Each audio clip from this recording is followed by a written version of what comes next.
গন্ডি কেটে বকখালি থেকে চন্দনেশ্বরের উদ্দেশ্যে যাত্রা বাসুদেব জানার। দক্ষিণ 24 পরগনা জেলার নামখানা থানার 8 মাইল হরিপুর এলাকা থেকে চন্দনেশ্বরের উদ্দেশ্যে রওনা দিলেন নামখানারই এক যুবক বাসুদেব জানা।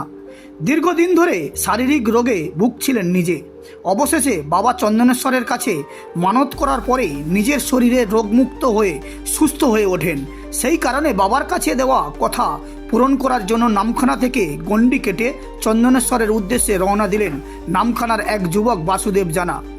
ইতিমধ্যে কুলপি থানার অন্তর্গত নিশ্চিন্তপুর এলাকায় উপস্থিত হতে মোট 26 দিন সময় লেগেছে বলে জানিয়েছেন।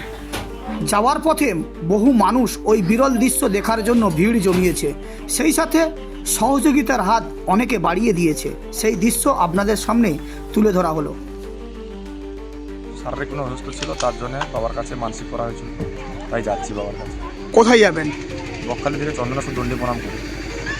কতদিন হয়েছে আপনি বেরিয়েছেন? আজকে 26 দিন। কোথা থেকে বেরিয়েছেন আপনি? বকখালি থেকে। বকখালি থেকে। মেন কারণটা কি, এইভাবে যাওয়ার কারণটা কি? আমার নিজস্ব মানসিক ছিল, কারেন্টে শর্টকে আমার হাতটা ভেঙে গেছিলো, তাই মানসিক করছিলাম বাবার কাছে। হাতটাও ভালো করে দিয়েছে, তাই যাচ্ছি। আপনার নাম? বাসুদেব জানা।